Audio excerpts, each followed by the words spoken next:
algunos años, el Centro de Arbitraje propuso al entonces rector de la Universidad del Rosario hacer de manera conjunta entre la Cámara de Comercio de Bogotá y esa universidad un posgrado en Derecho Arbitral que abordaría no solo el arbitraje nacional, sino también el arbitraje internacional y de inversión.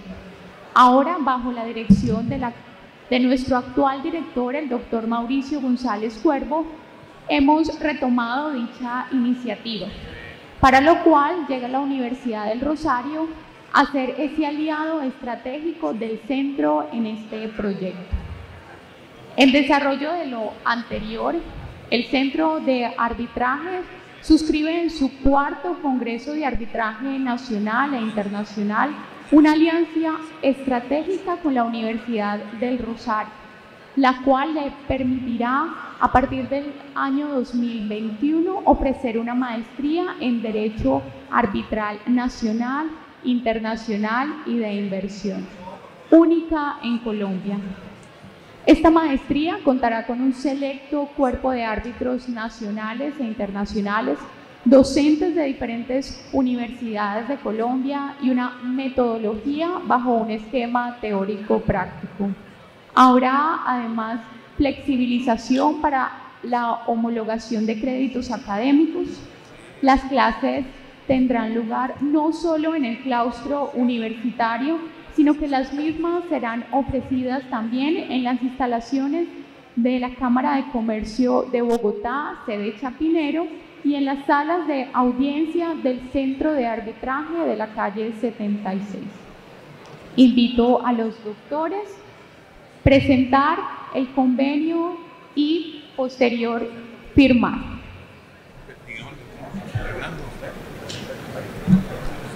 Sí.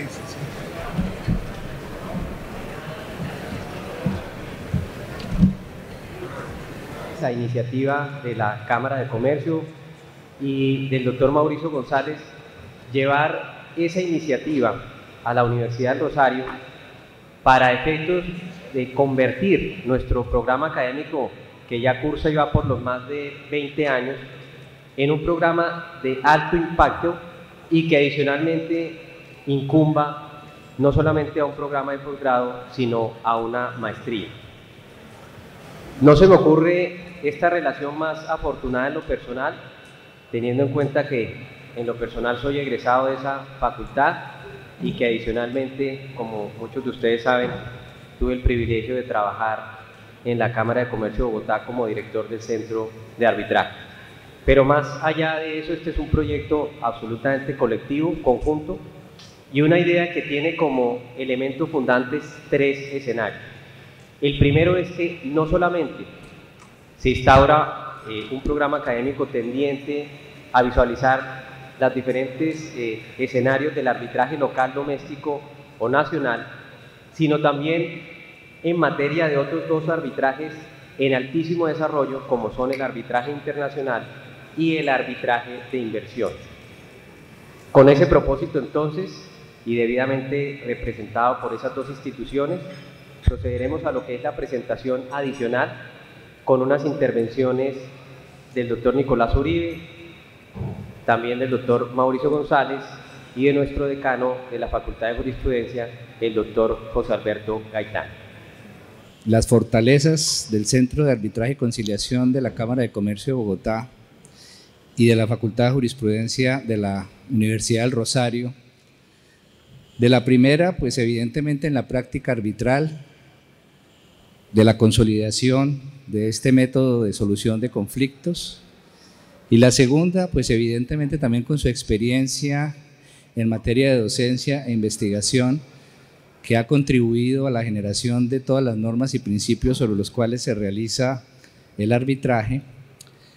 Pues de alguna manera esta alianza va a permitir que hacia el futuro podamos construir un programa académico de vanguardia en el continente en materia de arbitraje nacional, internacional y de inversión, que va a seguir marcando la ruta desde el punto de vista de la generación de un escenario de discusión y de reflexión en torno al arbitraje. Solamente quiero pues reconocer y igualmente dar una gratitud inmensa desde el punto de vista de su esfuerzo, de su gestión y de su compromiso al Centro de Conciliación y Arbitraje de la Cámara de Comercio de Bogotá bajo el liderazgo del doctor Mauricio González, a la Cámara de Comercio bajo la presidencia del doctor Uribe, igualmente por su respaldo a esta iniciativa, y al doctor Hernando Herrera Mercado por siempre haber estado al frente del desarrollo de la especialización en arbitraje y que hoy igualmente es el alma de esta maestría. Seguramente en poco tiempo tendremos este programa para que todos nos podamos vincular a ese programa, ya desde el punto de vista de la docencia, de la investigación o como participantes en el programa. Muchas gracias a todos y muy contentos con la realización de este sueño. Muy bien.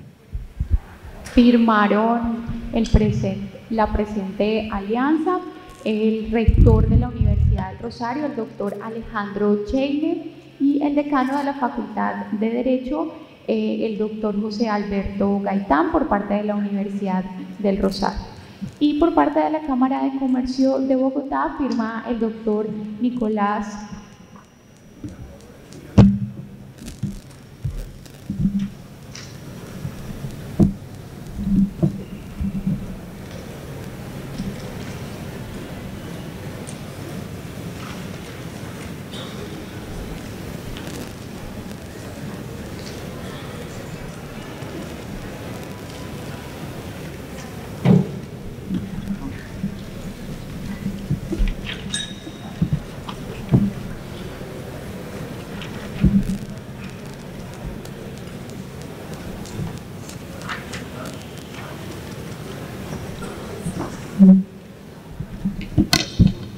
Bueno, un aplauso.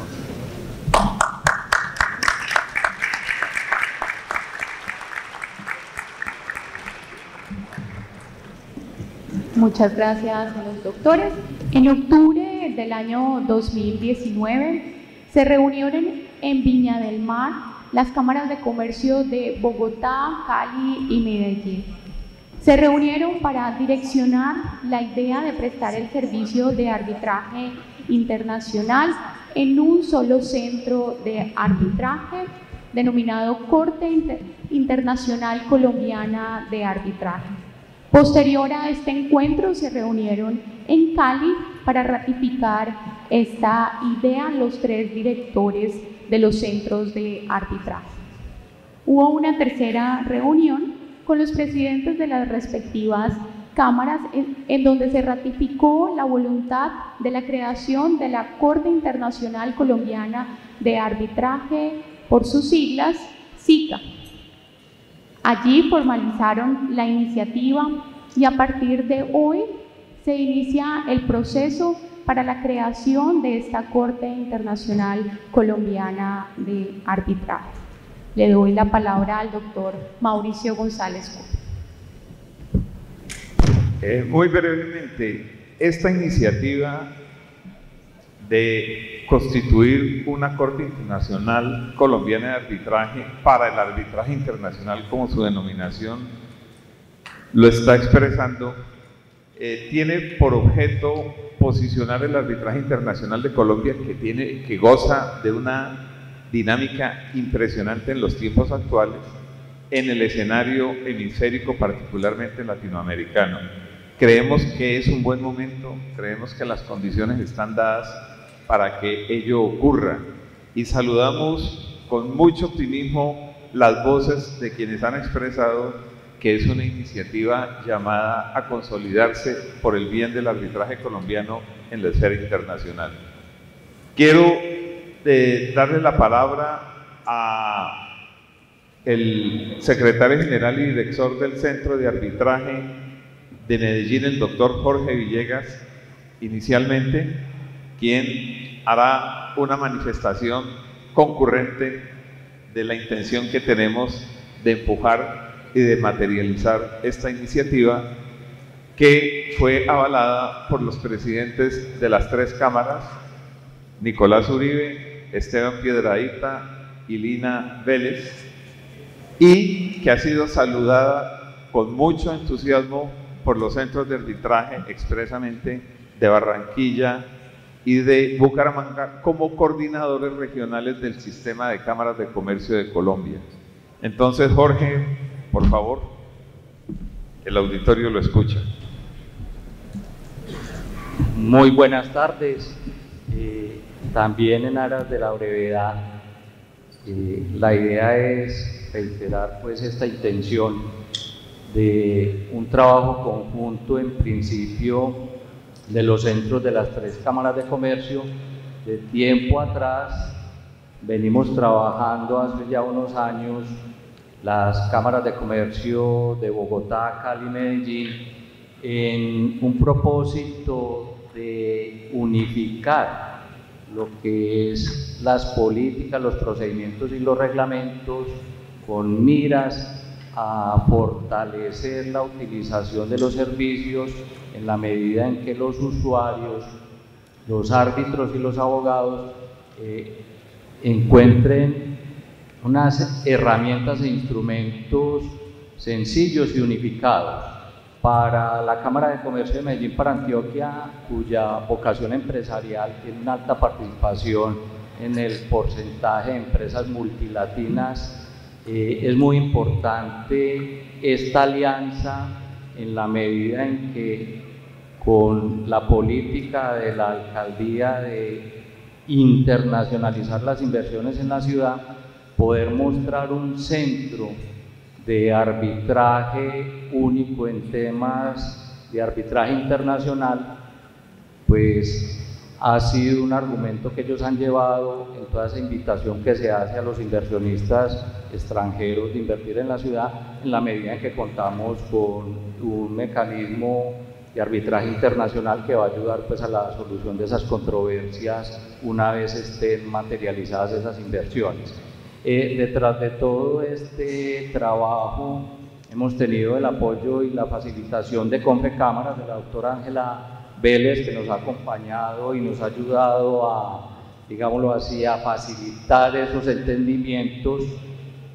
La Corte Arbitral nuestra, el Consejo Asesor del Centro de Conciliación y Arbitraje, que preside el doctor Rodrigo Puyo, que ha asimilado muy bien esta idea y que nos ha animado en la medida en que se ve estas buenas prácticas de unificación de reglamentos, de políticas y de procedimientos, como lo decía ahora la viceministra de Justicia, lo que llevan es un mensaje de unos mecanismos sencillos y de fácil comprensión para todos los usuarios. Entonces ese es el propósito, con esta unión fortalecer esas buenas prácticas y poder llevar unos mecanismos de comprensión sencilla y ojalá unificada para todos los usuarios. Entonces ratificamos ya a los presidentes de las 3 cámaras, como lo comentaba ahora el doctor Mauricio, pues ya han suscrito el convenio y viene ya la etapa de implementación, que creemos que muy pronto ya estaremos operando de esa manera integrada para el servicio de arbitraje internacional. Muchas gracias.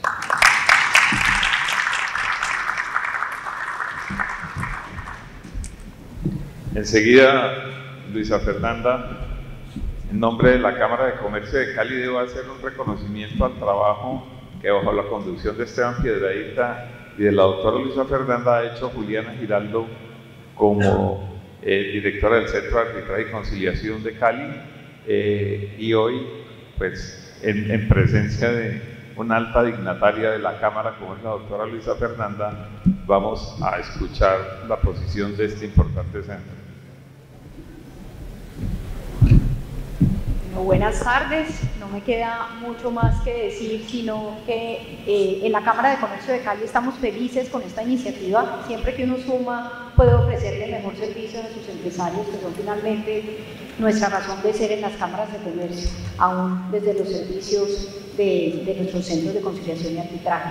Así que estamos absolutamente comprometidos con la iniciativa nos parece una forma de continuar. El Centro de Conciliación y Arbitraje de Cali ha hecho una apuesta por ser un centro innovador. Hemos sido pioneros en el tema de garantías mobiliarias, y precisamente hoy nuestra directora Juliana Giraldo no pudo venir porque estamos en un congreso de Derecho del Fútbol en Cali por primera vez. Entonces, somos el primer centro de Latinoamérica con un reglamento y lista de árbitros especialistas en derecho deportivo. Eso hace que esta iniciativa pues la veamos como una oportunidad maravillosa de también poder, digamos, sumar estos conocimientos que tenemos en la región, con los que trae la Cámara de Comercio de Medellín, la Cámara de Comercio de Bogotá, y esperemos otros centros de las otras cámaras de comercio del país también se unan a eso.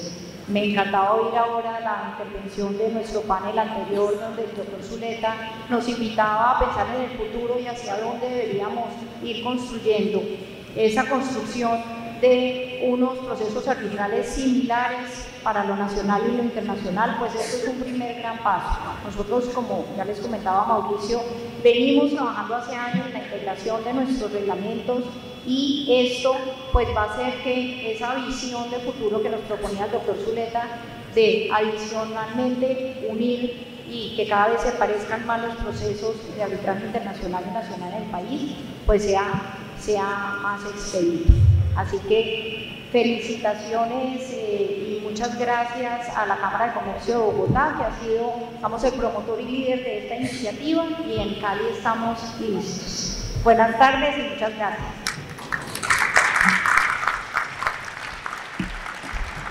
Gracias a ustedes por la atención. Esto va a ser una realidad en unos meses y estaremos informándoles paso a paso lo que vaya haciéndose hasta lograr la materialización de esta idea. Muchas gracias de nuevo. Gracias, presidente de la Cámara de Comercio de Bogotá, Nicolás Uribe. Gracias, Jorge y Luisa Fernanda. Haremos entrega de una placa de distinción a la Honorable Corte Constitucional de Colombia, y me permito leer.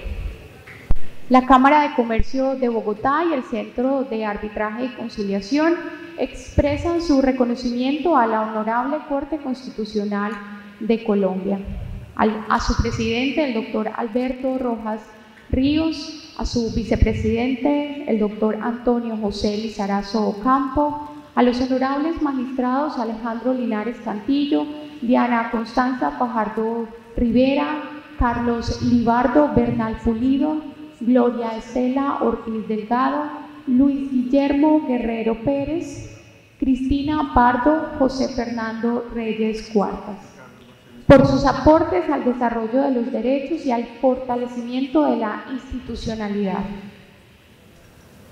Lo firma el doctor Nicolás Uribe Rueda, presidente de la Cámara de Comercio de Bogotá, y el doctor Mauricio González Cuerdo, director del Centro de Arbitraje y Conciliación de la Cámara de Comercio de Bogotá. Se da en Cartagena de Indias en marzo del año 2020.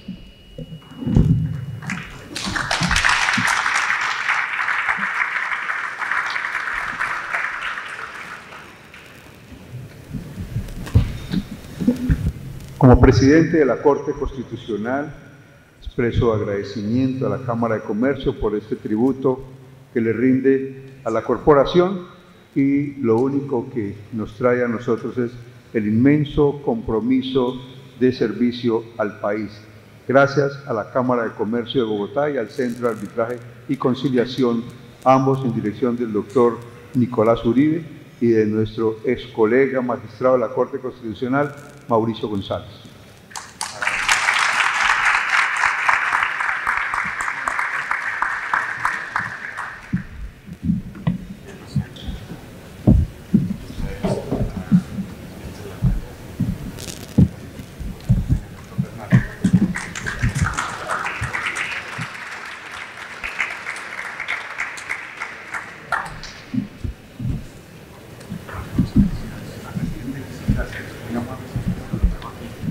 Muy buenas tardes, tengan todos ustedes.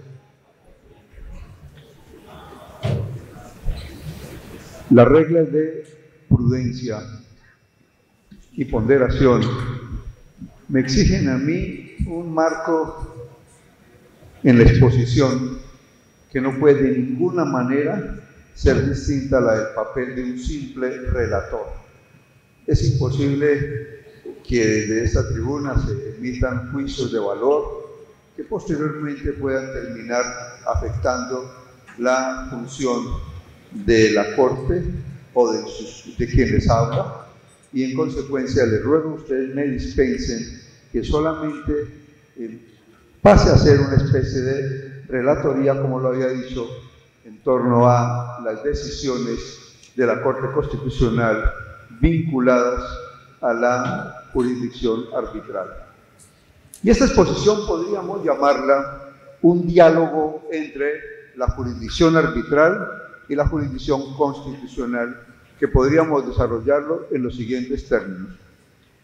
El control concreto de constitucionalidad que realiza la Corte pasó de una improcedencia absoluta de la tutela contra laudos arbitrales a una procedencia excepcional supeditada a reglas fijadas a partir de la sentencia SU 174 de 2007, que quiero reseñar a continuación y que de todas maneras implica el paso por una puntual apertura muy expansiva en algunos casos, pero la verdad reducida a casos muy concretos y a muy pocos casos en las decisiones de la Corte Constitucional.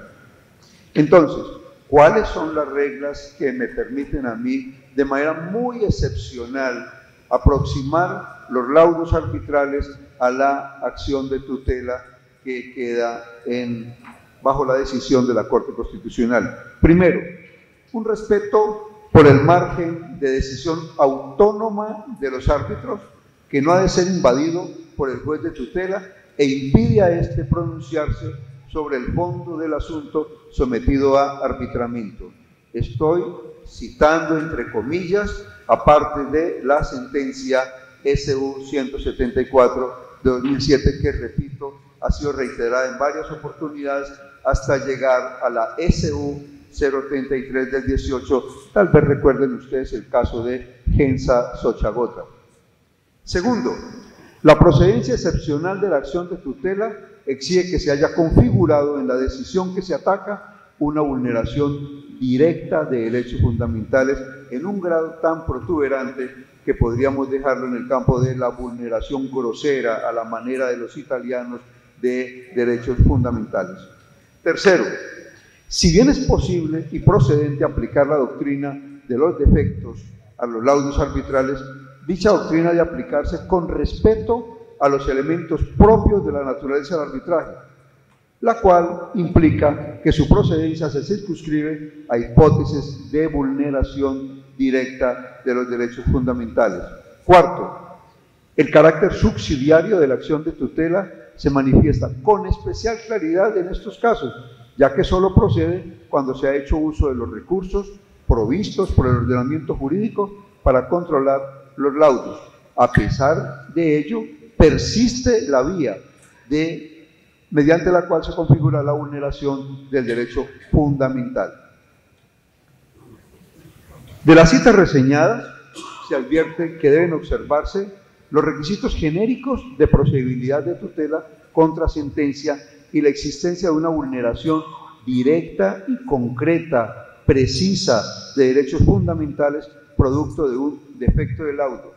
Las reglas mencionadas fueron reiteradas, decía ahora, en varias sentencias hasta llegar a la SU 033 del 18. Decisión que concluyó, cito en comillas, siguiendo las reglas jurisprudenciales contenidas en las sentencias de unificación SU 837 de 2002, SU 174 de 2007 y SU 500 de 2015, señaló que la equivalencia entre laudos arbitrales y las provincias judiciales para efectos de la procedencia de la acción de tutela contra providencia no es absoluta, toda vez que el carácter especial de la justicia arbitral implica que deba hacerse un examen de procedibilidad, tanto en los requisitos generales como especiales, más estricto, dado que se trata de un escenario en el cual se ha expresado en forma inequívoca la voluntad de las partes de separarse de la jurisdicción ordinaria y someterse a la decisión que adopte un tribunal de arbitramiento constituido para dichos efectos con fundamento en el artículo 116 de la Constitución Política.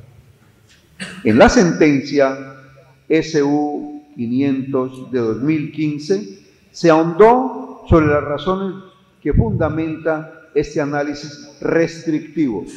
Comillas, la razón para que, tratándose de acciones de tutela dirigidas contra laudos arbitrales, se predique esa lectura particular y más restrictiva de los requisitos de procedibilidad establecidos por la acción de tutela contra providencias judiciales reside fundamentalmente en la consideración de que estamos en un escenario en el cual se ha expresado la voluntad de los sujetos de apartarse de la jurisdicción ordinaria y someterse a la decisión que adopte un tribunal de arbitramiento.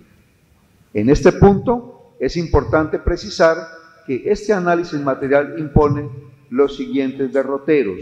Primero, el respeto por el margen de decisión y autonomía de los árbitros, que no ha de ser invadido por el juez de tutela e impide a éste pronunciarse sobre el fondo del asunto sometido al arbitraje. Y segundo, una observancia de los elementos propios de la naturaleza del arbitraje, verbo y gracia al principio competence. Quisiera ahora hacer una referencia concreta al tema del arbitraje internacional y a partir de la sentencia T354 del 2019 presentar a ustedes las siguientes reflexiones también, repito, en función de relatoría, y por esto presento disculpas al auditorio. La Corte Constitucional admitió la procedencia excepcionalísima de la acción de tutela contra laudos internacionales con base en las siguientes reflexiones. Primero, equipara materialmente los laudos arbitrales, sean nacionales o internacionales, a las providencias judiciales con base en que ambos son producto del ejercicio de una función jurisdiccional y por eso los encuentra sometidos a los mismos requisitos de procedibilidad. Segundo, sin embargo aclara que el examen de los requisitos de procedibilidad debe ser más estricto y riguroso frente a laudos arbitrales que frente a providencias judiciales y acude a lo expuesto en la ya mencionada sentencia SU 500 de 2015. Tercero, anota que el arbitraje nacional y el internacional se rigen por distintas normas y que en la interpretación de estas últimas se debe tener en cuenta su carácter internacional, artículo 64 de la Ley 1563 de 2012, lo cual no había sido abordado por la Corte hasta el presente fallo. Me refiero a la sentencia T354 de 2019. Para examinar la procedencia de la tutela, la Corte destaca tres elementos extraídos de las normas sobre el arbitraje internacional en la Ley 1563. Primero, la prohibición expresa de intervención judicial.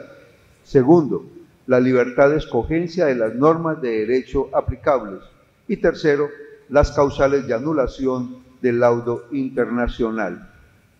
Anota que, según el artículo 67 de la Ley 1563, no puede intervenir ninguna autoridad judicial en los asuntos de arbitraje internacional, salvo los casos expresamente previstos por la misma ley que, a su vez, el artículo 107 establece que contra los laudos internacionales solo procede el recurso de anulación por las causales taxativas del artículo 108.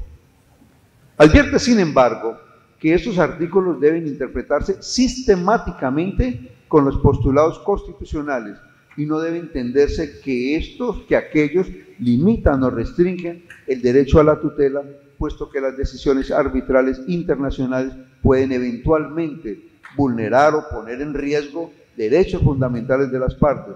De lo contrario, se desconocería el principio de supremacía de la Constitución y el sistema de fuentes del ordenamiento jurídico colombiano.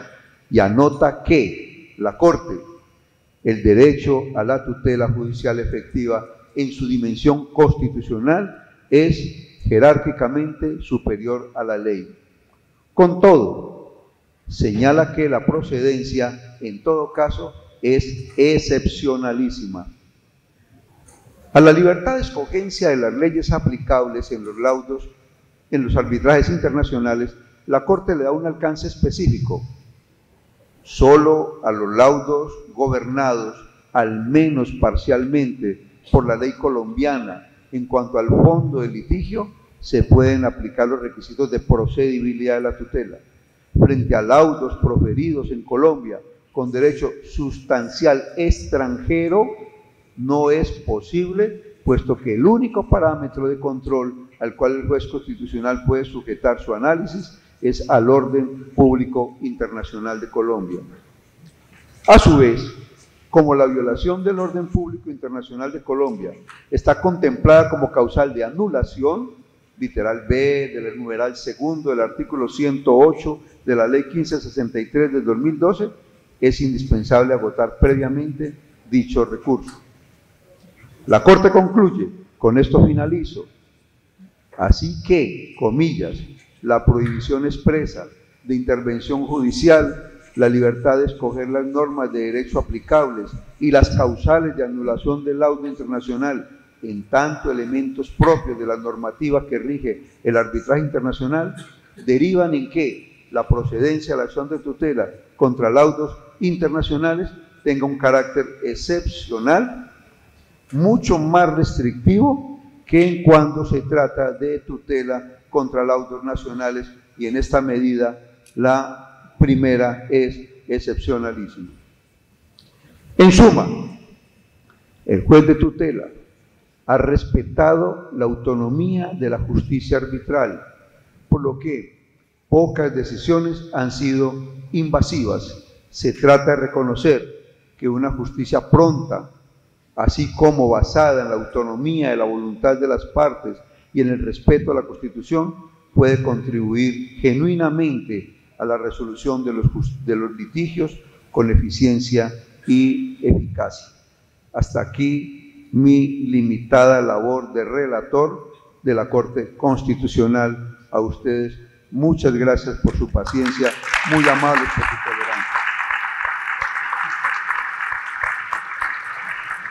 Quedamos ahora con las siguientes explicaciones de un tema reciente de muchísima importancia en torno a laudos relacionados con inversión extranjera, que lo va a exponer el doctor Carlos Bernal.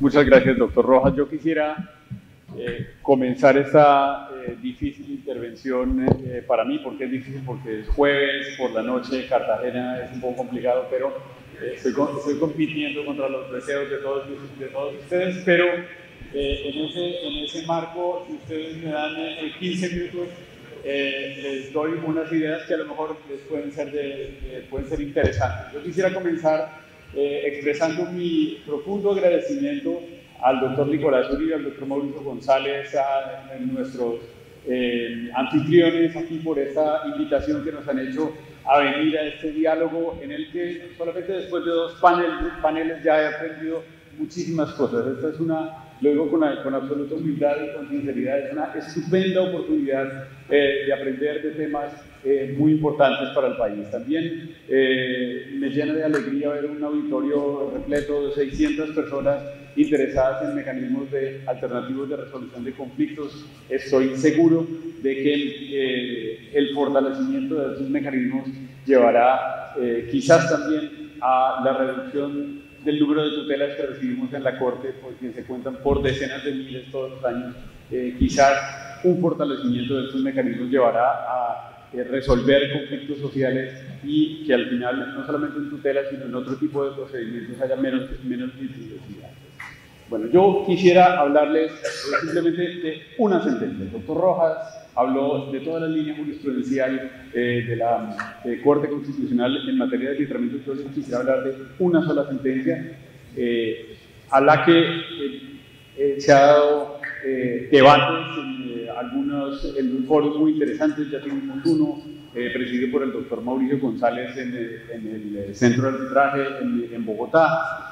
Ha habido otros en otras partes del mundo. Es la sentencia C-252 de 2019. C-252 de 2019, que es una sentencia cuyo ponente fui yo del año pasado, pero a la que debo reconocer, pues le debo a todo el mundo, le debo a gente de mi despacho. Por ejemplo, Diego González no está aquí hoy, uno de mis ministros auxiliares estuvo investigando para esta sentencia como 6 meses, y luego a mis colegas en la discusión en sala plena les debo la coautoría de esta sentencia, incluso a quienes salvaron el voto, que me dieron muy buenas ideas para reflexionar. Esta sentencia es una sentencia clave en materia de arbitramiento internacional de inversiones. Una sentencia muy importante, y me atrevo a decirlo, a nivel mundial, a nivel global, en materia de derecho internacional de inversiones.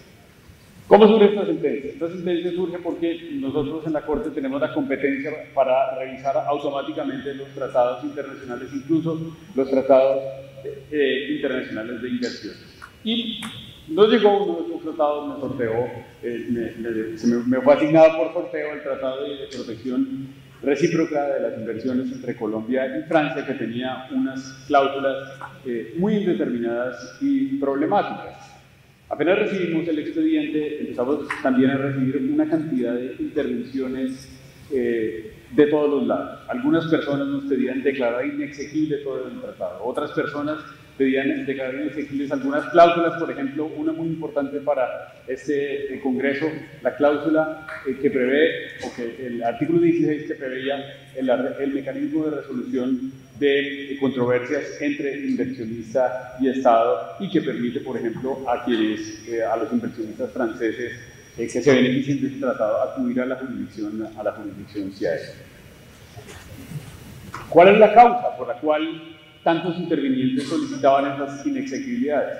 Pues un fenómeno de reacción, no solamente que se da en América Latina, sino también, por ejemplo, en África. Conozco un poco la literatura sudafricana sobre este aspecto, y que responde a varios problemas, sobre todo a la valoración de la sociedad de algunos de los laudos arbitrales que se han producido por paneles convocados en el marco de la jurisdicción CIADI, y que llevaron, por ejemplo, a condenas como la condena de Occidental contra Ecuador del año 2008, que fue de 1.769 millones de dólares, y que, entre otras cosas, hizo que Ecuador se saliera denunciara la Comisión CIADI y se saliera de ahí. Hay todo un movimiento de literatura. Por ejemplo, un autor muy importante es David Schneiderman, de la Universidad de Toronto, de la Toronto Law School, que sostiene que el derecho internacional de inversiones y el arbitramiento de inversiones son solamente otra manera de neocolonialismo. Hay una gran literatura en ese sentido, y esto era lo que invocaban algunos de los intervinientes.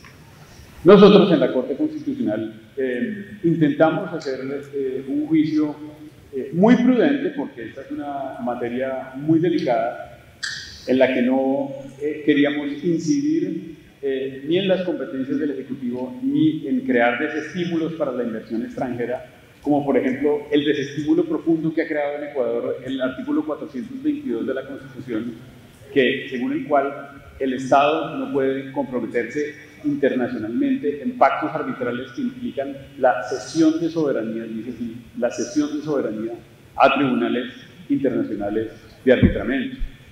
En la Corte queríamos tener una posición matizada, muchas gracias, que dicho sea de paso, es compatible con el respaldo que da la Constitución a la protección de la inversión extranjera en términos de igualdad, de propiedad, de libertad de empresa, de expectativas legítimas.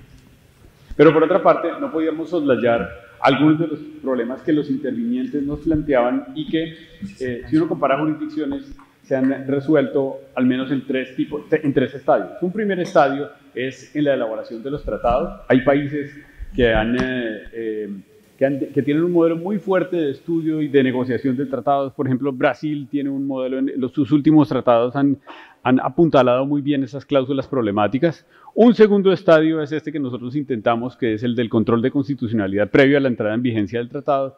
Y un tercer estadio es en los paneles arbitrales, pero en este último ha habido algunos problemas, tantos así que algunos países europeos como Alemania, que ya se está pensando lo de si esta herencia es buena idea o no, porque lo han empezado incluso a condenar.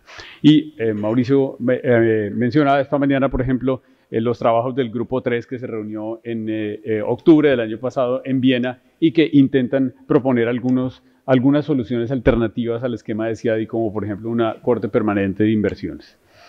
Muy bien, ¿qué hizo la Corte Constitucional? La Corte Constitucional encontró una posible fuente de tensiones entre este tratado, pero este tratado tiene cláusulas muy similares a las de otros tratados de inversiones,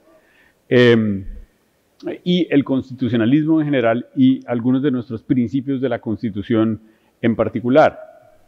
¿Esa tensión en qué se ve reflejada? Se ve reflejada en que, por ejemplo, 8 de la más de una decena de pleitos en los que está Colombia demandada ante la jurisdicción CIADI se dan por decisiones regulatorias o decisiones de la Corte Constitucional que tienen que ver con la protección de derechos fundamentales. Y entonces la pregunta es, ¿acaso es posible que una conducta que esté ordenada por la Constitución, por ejemplo, para proteger el medio ambiente, al mismo tiempo sea un ilícito internacional de inversiones? Es decir, que una orden, por ejemplo, de la Corte Constitucional que esté destinada a proteger el medio ambiente, al mismo tiempo pueda generar la responsabilidad del Estado colombiano en el marco del derecho internacional de inversiones y en específico de las cláusulas de un tratado bilateral de inversiones. Nuestra respuesta es, eso es posible, de hecho ahí hay unas demandas en curso, y la manera en que nosotros intentamos